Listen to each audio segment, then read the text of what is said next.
Hello businessman, welcome in के I P के YouTube channel में आपका स्वागत है। और आज हम आपके साथ एक बहुत ही अच्छे बिज़नेस के बारे में डिटेल्स में इस वीडियो के माध्यम से इंफॉर्मेशन शेयर करेंगे। एक ऐसा बिज़नेस जो बहुत ज़्यादा हाईली डिमांडेबल है और 100% टैक्स फ्री भी है। साथ में बहुत सारे गवर्नमेंट के ऐसे इंसेंटिव्स हैं। ऐसा एक यूनिक बिज़नेस जिसकी बहुत ज़्यादा डिमांड आज पूरे भारत में है और वो बिज़नेस है biomass briquettes and pellets productions का। जी हाँ, एक ऐसा थ्रस्ट सेक्टर जिस पे हमारे देश की जो गवर्नमेंट ऑफ इंडिया है, पूरी भारत सरकार, एवं दो जो स्टेट गवर्नमेंट्स हैं वो सभी मिलके इस एक एनर्जी सेक्टर के प्रोजेक्ट पर काम कर रही है। ये एक ऐसा थ्रस्ट सेक्टर है जिसकी जो डिमांड है वो डे बाय डे जो है गवर्नमेंट इनिशिएटिव द्वारा बढ़ाई जा रही है। एक ऐसा बिजनेस है जो वेस्ट टू जो है बेस्ट मैनेजमेंट का कॉन्सेप्ट लेके आ रहा है, वेस्ट टू एनर्जी का कॉन्सेप्ट लेके आ रहा है। इको फ्रेंडली बिजनेस है ताकि जो है पॉल्यूशंस कम से कम हो। तो ये जो एक ऐसा बिजनेस जो हमारे जो पूरे इंडियन ग्रोथ में, इकोनॉमिक ग्रोथ में एक बहुत बड़ा कॉन्ट्रीब्यूशंस प्ले कर रहा है, जो कि एक एग्रीकल्चर सेक्टर से डायरेक्टली कनेक्टेड है। एग्रीकल्चर रेजिड्यू मैनेजमेंट का कॉन्सेप्ट है।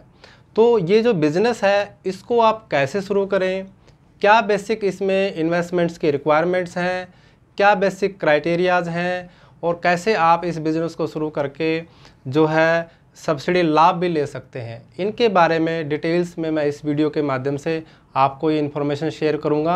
इससे पहले आप के का यूट्यूब चैनल ज़रूर सब्सक्राइब कीजिएगा ताकि आपको रेगुलर ऐसे बिजनेस और सब्सिडी अपडेट्स की वीडियो मिलते रहें।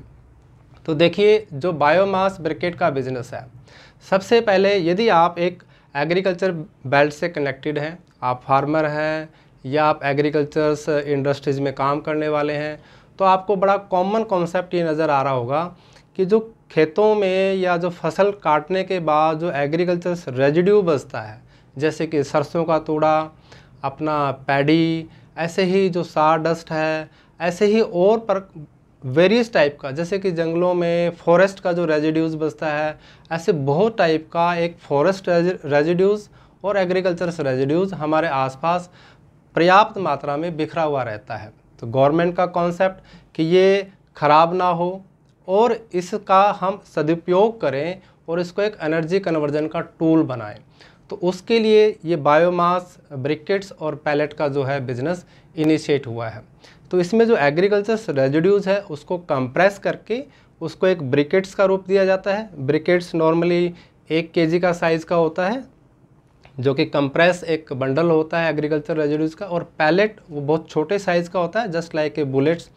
और ये दोनों ही बहुत अच्छा एक सब्स्टिट्यूट्स माने गए हैं कोयले का। जैसे कि कोयले का अगर हम यूज़ करते हैं, इंडस्ट्रियल यूजेज है चाहे वो डोमेस्टिक यूजेज है, उससे पॉल्यूशन बहुत ज़्यादा होता है और कोयले की जो डिमांड है वो भी बहुत ज़्यादा है और जो कोयले का जो रिसोर्स है वो लिमिटेड है। तो इसलिए ये जो बायोमास ब्रिकेट्स और पैलेट्स है, ये just like a substitutes of coal, यानी कोयले का एक सब्स्टिट्यूट्स है। तो हम अपने आसपास में अगर ऐसा हमारे पास एग्रीकल्चर रेजिड्यूज़ पर्याप्त मात्रा में अवेलेबल्स हैं, तो आप इस बिज़नेस को करने के बारे में सोच सकते हैं। बहुत ही आसान कॉन्सेप्ट है और इसमें जो इन्वेस्टमेंट रिक्वायरमेंट्स है वो भी बहुत ही कम है। आप बेसिकली 1 टन, 2 टन, 3 टन ऐसे एक प्लांट की कैपेसिटीज़ के आधार पे अपना इन्वेस्टमेंट साइज़ फ्रेम कर सकते हैं। जनरली 2 टन तक की पर आवर प्रोडक्शन कैपेसिटीज़ का यदि आप प्रोजेक्ट इनिशिएट करते हैं तो आराम से वो प्रोजेक्ट आपका आधा एकड़ लैंड में, और जो प्लांट एंड मशीनरी की कॉस्ट है वो अच्छी क्वालिटी की अगर आप लाइनअप करते हैं तो 70 से 80 लाख रुपए में 2 ton per hour production capacity की एक मशीन, जिसमें बायोमास ब्रिकेट्स और पैलेट्स दोनों आप इनिशिएट कर सकते हैं, आसानी से इसको लाइनअप कर सकते हैं। यदि हम थोड़ा सा जो बिल्डिंग और शेड वर्क रिक्वायर्ड है उसको जोड़ लें तो 30 से 35 लाख रुपए का एडिशनल आपको रिक्वायरमेंट पड़ता है बिजनेस और शेड का। और अगर आप वर्किंग कैपिटल नॉर्म्स को जोड़ लें तो अगर हम एवरेज में, क्योंकि ये सीजनल बिजनेस है, ये आपको थोड़ा टेक केयर रखना है, ये बिज़नेस का चैलेंज भी है क्योंकि सीजनल इनपुट आपको इसमें मिलता है। तो ओवरऑल हम 1 करोड़ रुपए तक का अगर इसमें वर्किंग कैपिटल भी प्लानिंग करते हैं तो 2 करोड़ रुपए का टोटल प्रोजेक्ट इनिशिएट करके आप इस बिज़नेस को बेसिक लेवल पे इनिशिएट कर सकते हैं। 2 करोड़ में से टोटल में से आप अपना खुद का इन्वेस्टमेंट 50 लाख तक का लाइनअप कीजिए, बाकी आपको बैंक से लोन जो है एज ए टर्म लोन के रूप में और वर्किंग कैपिटल लोन के रूप में आप बैंक की फैसिलिटी भी ले सकते हैं। तो इस तरीके से एक बेसिक अगर आप बिल्कुल 1 टन 1.5 टन से भी शुरुआत करते हैं तो 25 से 50 लाख रुपए की खुद की इन्वेस्टमेंट के साथ आप इस प्रोजेक्ट को लाइन अप कर सकते हैं। दूसरा कि आपके आसपास रॉ मटेरियल अवेलेबल है या आप इंश्योर कीजिए क्योंकि सीजनल है, इसका भी आप टेक केयर कीजिए। जो इसका डिमांड प्रोस्पेक्टिव है वो बहुत ज़्यादा हैवी है। पूरे भारत में 208 थर्मल पावर जो है यूनिट्स हैं, जो पावर जनरेटिंग यूनिट्स हैं 208 हैं, अलग अलग स्टेट में हैं। और अगर पूरे भारत की डिमांड को अगर हम यहाँ जो मिनिस्ट्री ऑफ पावर ने नॉमिनेट किया है कि पूरे देश में एक दिन में 95,000 टन बायोमास ब्रिकेट्स या पैलेट्स की डिमांड है और आज तक की डेट में जो प्रोडक्शन कैपेसिटी है पूरे इंडिया में वो हार्डली 8,000 से लेके 10,000 टन पर डे की प्रोडक्शन कैपेसिटी अभी तक की इनिशिएट हुई है। तो बहुत अच्छा एक गैप, यानी हाईली डिमांड है लेकिन सप्लाई अभी कम है मार्केट में। तो इस पूरे गैप में बहुत ज़्यादा बिजनेस अपॉर्चुनिटीज़ जो है क्रिएट हो रही है। तो इस डिमांड को फुलफिलमेंट करने के लिए आप जो लोग जो हैं ये बायोमास ब्रिकेट्स और पैलेट का बिजनेस इनिशिएट कर सकते हैं। दूसरा इम्पोर्टेंट पॉइंट, अब यहाँ मिनिस्ट्री ऑफ पावर्स ने सभी यूनिट्स को ये आदेश दिया है कि वो टोटल कोयले का जो कंजम्पशंस है उसका कम से कम 5% उनको बायोमास ब्रिकेट या पैलेट्स का यूटिलाइजेशन करना ही करना है। तो यानी एक मैंडेटरी नॉर्म्स हो गया है थर्मल पावर प्लांट्स के लिए उसको यूज़ करने का। तो आपको मार्केट में जो डिमांड प्रोस्पेक्टिव है इस बिज़नेस की बहुत ज़्यादा है। इसके अलावा जो पेपर बेस्ड इंडस्ट्रीज़ हैं जैसे कि फॉर एग्जांपल्स आईटीसी कंपनीज है जो पेपर बनाती है, अभी recently ITC companies also going to make a line up with the biomass briquettes and pellets production units for their requirements, क्योंकि उनको बहुत ज़्यादा मात्रा में कोयले की रिक्वायरमेंट्स रहती है तो उसको एज ए सब्सिट्यूट्स के फॉर्म में। तो ऐसे और भी बहुत सारी इंडस्ट्रीज़ हैं जहाँ कोयले का कंजम्पशंस होता है, वो इंडस्ट्रीज़ भी मार्केट में पैलेट्स की और ब्रिकेट्स की डिमांड कर रही है। तो आप डिमांड प्रोस्पेक्टिव देखेंगे तो बहुत अच्छा है। इसके अलावा बहुत सारी ऐसी इंडस्ट्रीज़ हैं जहाँ बॉयलर्स यूज़ होते हैं, तो वहाँ पे भी इनकी demands day by day increase हो रही है। इवन दो ये तो कमर्शियल यूजेस है बायोमास ब्रिकेट्स का, पैलेट्स का, ये रिटेल में और डोमेस्टिक यूजेस में भी आना शुरू हो गया है। जैसे कि जो बड़े बड़े होटल्स हैं या इस टाइप की जो फैसिलिटीज़ हैं जहाँ एनर्जी के रूप में कोयले का यूटिलाइजेशन है, हीट इक्विपमेंट्स हैं, तो वहाँ पे भी बायोमास ब्रिकेट्स और पैलेट्स के यूजेस को अभी डिमांड होनी शुरू हो चुकी है, क्योंकि इनसे जो सल्फ्यूरिक एसिड्स है, जो गैस का एमिशंस है वो कम है, एनर्जी जो है कैलोरिक वैल्यू वो ज़्यादा है। तो इस टाइप के कुछ अच्छे एडवांटेज है, इनकी इजीली स्टोरेज है, ट्रांसपोर्टेशंस इजी है। तो इस टाइप की बहुत ज़्यादा बेसिक एडवांटेज है इस बिज़नेस को कैरी करने की। दैट्स वाई जो डिमांड प्रोस्पेक्टिव है मार्केट में इनका बहुत ज़्यादा है। बेसिक जो चैलेंज है, क्योंकि देखिए डिमांड तो बहुत अच्छी है लेकिन जो चैलेंज है वो भी आपको टेक केयर करना है। जो बेसिक चैलेंज है इस बिज़नेस के लिए वो ये है कि जो रॉ मटेरियल की रिक्वायरमेंट्स है वो एक सीजनल है। तो आपको यदि आपका फार्मिंग सेक्टर में, एग्रीकल्चर सेक्टर्स में आप लाइन अप करते हैं तो आप रॉ मटेरियल की डिमांड को फुलफ़िल कर पाएंगे। यहाँ बहुत सारे मार्केट में इसके साथ साथ जो अलाइड बेसिस एक्टिविटीज़ हैं, बिजनेस एक्टिविटीज़ हैं, वो भी लाइन अप हो चुकी है। Being an aggregators of agriculture residue, ये अपने आप में एक बहुत बड़ा बिजनेस बन चुका है, क्योंकि जो एग्रीकल्चर रेजिड्यूज़ हैं इनको जब आप एग्रीगेट करते हैं, इकट्ठा करते हैं, तो बल्क में आप सप्लाई दे सकते हैं, जो कि कंप्रेस बायोगैस बनाने में यूटिलाइजेशंस होती हैं, बायोमास ब्रिकेट्स पिलेट्स के प्रोडक्शन में यूजेज होती हैं। तो मार्केट में अपने आप एक सेगमेंट बन चुका है कि एग्रीगेशंस ऑफ एग्रीकल्चर रेजिड्यूज़, ये बिज़नेस अपने आप में लाइन अप है। तो यदि आप बल्क में अगर आपको रॉ मटेरियल की सप्लाई चाहिए तो आप जो एग्रीगेटर्स हैं इनसे भी टाई अप करके अपनी डिमांड्स को फुलफिलमेंट कर सकते हैं। तो ये बेसिक चैलेंज है। तो आप इन सभी फैक्टर्स को ध्यान में रख के ये डिसीजन लीजिएगा कि आपको इस बिज़नेस में एंट्री करनी है कि नहीं करनी है। अब basically demand prospective is good, raw material का मैंने आपको बता दिया, इन्वेस्टमेंट पैरामीटर मैंने बता दिया आपको जो बेसिकली रिक्वायर्ड्स हैं। आप इन सभी को कंसिडर करके यदि आपको लगता है कि ये सूटेबिलिटीज़ है आपके लिए, आपके आसपास सारी जो बेसिक कम्युनिटीज़ हैं, इंफ्रास्ट्रक्चर्स अवेलेबल हैं, तो आप इस बिज़नेस को इनिशिएट कीजिएगा। अब यहाँ इस बिज़नेस को इनिशिएट करने पर बहुत अच्छे गवर्नमेंट इंसेंटिव्स भी हैं और सब्सिडी लाभ भी हैं। ब्रीफ में मैं आपको वो शेयर करना चाहूँगा। डिटेल्स में यदि आप सब्सिडी लाभ जानना चाह रहे हैं तो मेरी एक सेपरेट वीडियोज़ हैं, आप उसको भी कंसिडर कीजिएगा जिसमें डिटेल्स में मैंने सब्सिडीज़ बेनिफिट बताए हैं। तो सबसे पहला बेसिक जो बेनिफिट है इसमें वो ये है कि ये एक एग्रीकल्चर रेजिड्यू मैनेजमेंट का प्रोजेक्ट है और ministry of agricultures of government of India ने इसको पोस्ट हार्वेस्ट मैनेजमेंट एक्टिविटी में डिफ़ाइन किया है। इसके तहत आपको ईजी बैंक फंडिंग्स मिलती है और एग्रीकल्चर इंफ्रास्ट्रक्चर फंड का लाभ आपको इस बिज़नेस पे दिया जाता है। इस फंड के तहत आप जो भी बैंक से लोन लेते हैं वो पहला पॉइंट 2 करोड़ तक का टर्म लोन कोलेटरल फ्री होता है। दूसरा, आपको 2 करोड़ रुपए तक के टर्म लोन पर एक ब्याज सब्सिडी मिलती है, वो भी 7 साल तक, यानी interest subsidy at the rate of 3% for the 7 years, यानी 2 करोड़ रुपए तक के टर्म लोन पर 3% के हिसाब से 7 साल तक आपको इंटरेस्ट सब्सिडीज़ का प्रोविजंस है। इनडायरेक्टली आपको 35 से 40 लाख रुपए तक का जो ब्याज सब्सिडी का बेनिफिट एग्रीकल्चर इंफ्रास्ट्रक्चर फंड में मिलता है। तो बहुत अच्छी फैसिलिटी, ये बेसिक फैसिलिटीज़ है, आप इसको सिंक कर सकते हैं। दूसरा बहुत अच्छा इंसेंटिव जो है, जो ministry of new and renewable energy government of India द्वारा लाइन अप किया गया है, जो कि एक कैपेसिटी बेस्ड इंसेंटिव्स है, यानी आपकी जो प्रोडक्शन कैपेसिटीज़ है उसको इसके साथ कनेक्ट किया गया है।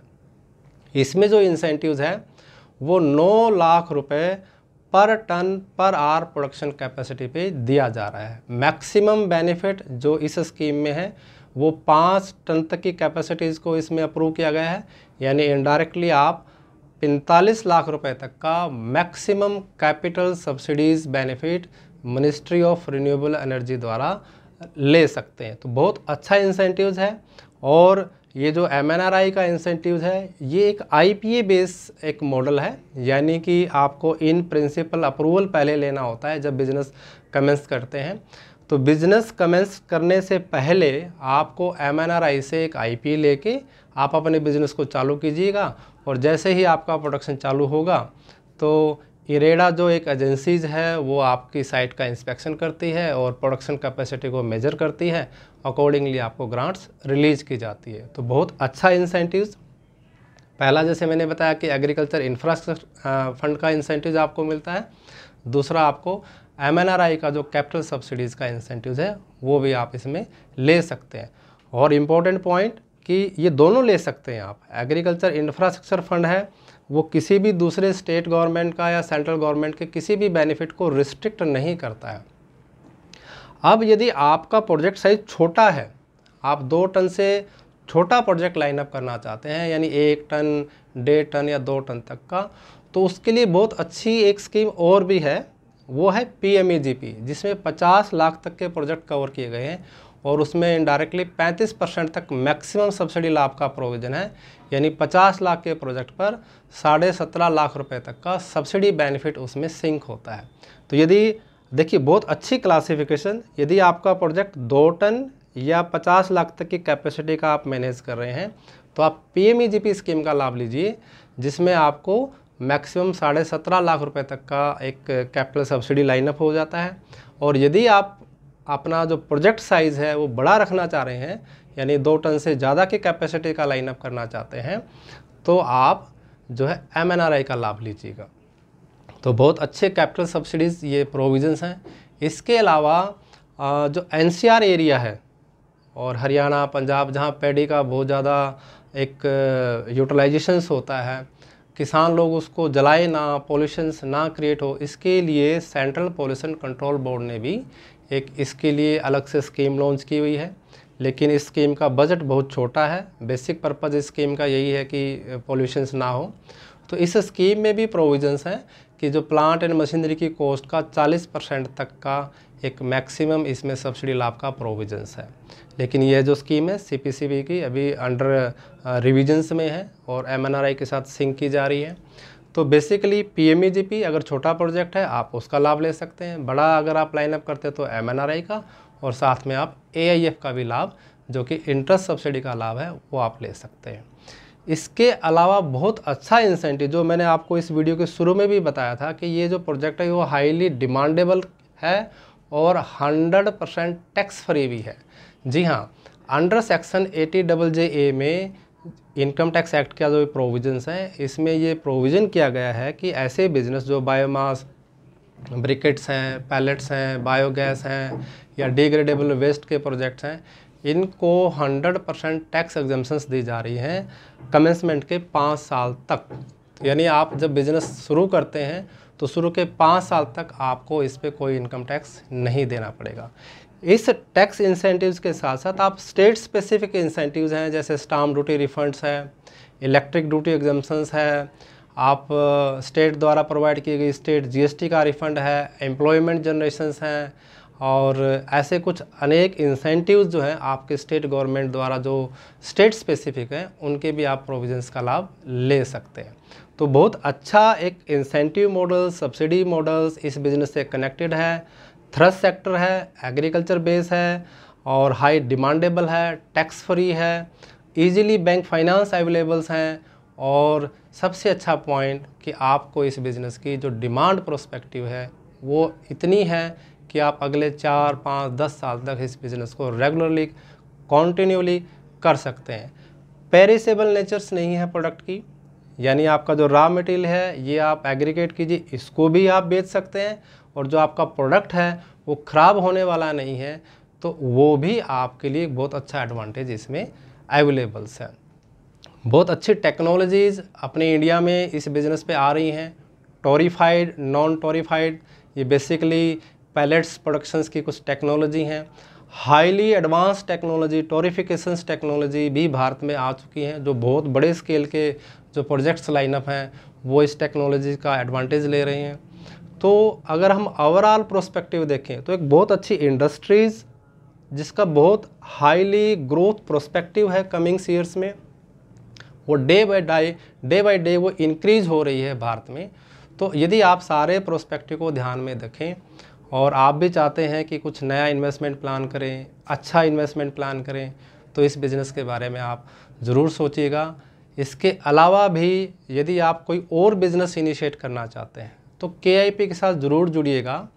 KIP 2008 से as a business subsidy consultant के नाते अपनी सेवाएं दे रही हैं। हम MSME यूनिट्स को वेयर हाउसिंग सेक्टर में और लॉजिस्टिक सेक्टर में और एग्री इंफ्रा के जो अदर प्रोजेक्ट्स हैं जैसे कि राइस मिल, ऑयल मिल, दाल मिल, फ्लोर मिल्स, कोल्ड स्टोरेज, इन पे भी जो सब्सिडी सर्विसेज हैं वो हम रेंडर्स कर रहे हैं। तो KIP का YouTube चैनल ज़रूर सब्सक्राइब कीजिएगा। KIP की एक बिजनेस कम्युनिटीज़ भी हैं, आप उसको भी ज़रूर ज्वाइन कीजिएगा ताकि आपको रेगुलर नए नए बिजनेस और सब्सिडी स्कीम्स के अपडेट्स मिलते रहे। तो once again welcome in KIPs। Thank you.